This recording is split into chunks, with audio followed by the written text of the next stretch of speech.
Moolala is brought to you by the nonprofit credit counseling agency Credit Canada. You are used to fun, frothy news you can use to help you get a better handle on your money. We're going to begin today's show with something a little different in terms of tone and in terms of topic. And it's important. So stay with me here. Awareness around different kinds of abuse is really important. Awareness is such an important first step. One kind that is not often talked about, though, is economic abuse. What does the phrase mean? Who does it affect? And what can be done about it? Meseret Haileyesus is the executive director of the Canadian Centre for Women's Empowerment. She joins us now from Ottawa to talk about it. Hello there. Hello. What do you mean when you use the phrase economic abuse? Thank you so much for inviting me. So economic abuse is it's a form of family violence or gender-based violence, which is underreported, underrecognized, and sadly just form of violence that often accompanied by, other form of abuse, including physical, psychological, and emotional abuse. So economic abuse is a very complex because there's emotion, there's a physical violence, and also other form of violence also included. But there are some signs, the way it's manifest. For example, like it happens, when domestic partner interferes, access to finance of their partner, and sometimes when also the perpetrator or abuser, prohibits the victims to use credit card, writing check, accessing, marital account, preventing the victim career advancement, and sabotaging also employment is also a tactics of, economic abuse. As I said, it's very broad. It also include some of the economic resource, which is including controlling, using phone. Phone is also a communication, accessing transportation services, refuse to control, to contribute costs for child support, even sometimes generates, financial costs without consent, such as fraudulently racking up a credit card, date in the partner names. It's a lot of things are like, For whom is this?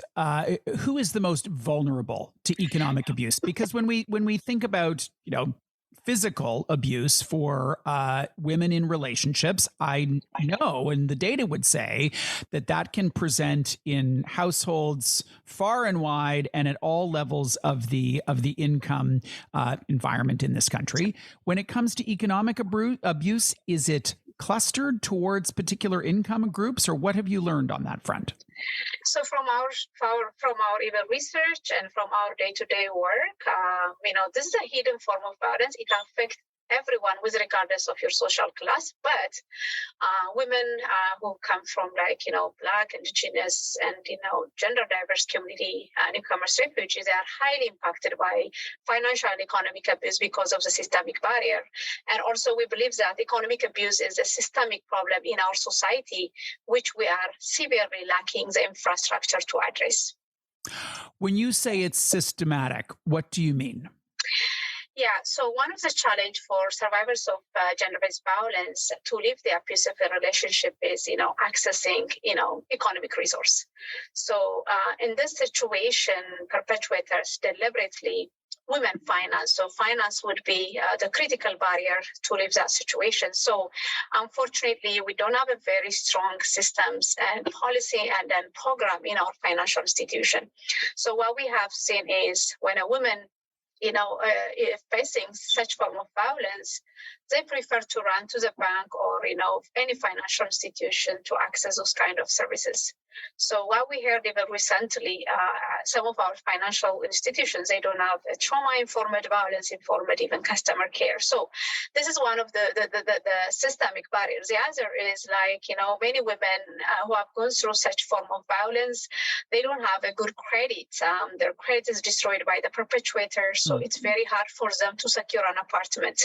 As you know, in Ontario, if I want to have any kind of asset or even going back to school, you have to pay your your registration fee on credit card. So many women, they don't have that access because their credit is destroyed. They are not eligible for, to go back to school, to go back to even the workforce, and even to get the housing, because the requirement even to get the housing, you should have cosigner, you should have deposit sometimes, and women are out of from any support. So this is a systemic barrier, and the other systemic barrier is accessing phone transportation. For example, you have a phone services, and if you don't pay for 2-3 months, the phone companies, they will terminate your phone service. Phone is also one of the economic resource for a woman to communicate, to talk to her doctor, to talk to the social worker. So in this case as well, women will be trapped because this has a systemic issue every woman they face. And then even to eligible also for social services, there's a lot of requirements. So many women, they are not qualified. For example, if you have a joint asset, let's say in Saskatchewan and you live in Ontario, but still you have an asset with your abuser. So when you come to another province, you are not eligible to get even housing. It's very, very complicated, So it's a lot of systemic issues that women keep them not to even generate their income and then not to survive and recover from this kind of violence. What are some of the signs that people in the helping professions, friends and family, people in the community, what could they have their eye open for? And I know it is so oversimplified to be, watching for signs of physical abuse in partnerships, but I can imagine it's even more difficult to discern what's going on when it comes to economic abuse, because there's not going to be a physical bruise on your face. Yeah, you're right. This is a multi-layered, this kind of thing, a multi-layered, intervention. I totally agree, specifically for service providers. Definitely, we need to ask the women financial situation, which is very important, especially before they leave abusive situation. We need to educate women on how they could protect, their password, electronic signature. These are the most frequently, asked, issues actually by many even professionals. So these are the most important thing we need to ask them. And also, it's good also to teach women, what are the healthy and then unhealthy financial relationship. If someone puts you in a date, you have to make sure that, if that is the date you signed, paper has to be you should have the awareness. Sometimes, there's a lot of fraudulent activities also done behind the scene. And the other things also, if someone's goes through with financial struggle, specifically in a violent situation, that's also a red flag. So we need to check and we need to ask them, how do they save? How do they have also any financial literacy skill? I think those are the most important things to protect women. Yeah. Very briefly, I'm afraid we're out of time. Very briefly before we go, if you had to choose one call to action, what would it be?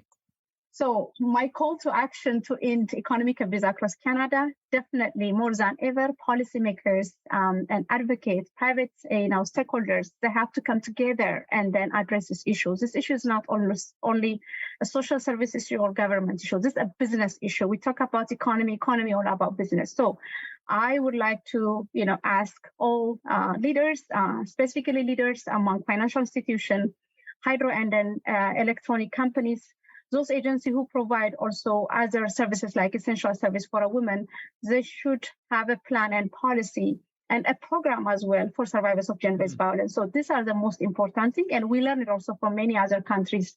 By doing this, they just made a huge change. Meseret, thank you for joining us today. We really appreciate it. Okay, thank you so much for having me. Meseret Haileyesus is the executive director of the Canadian Centre for Women's Empowerment. The focus of our conversation today is a phrase we don't talk a lot about: economic abuse.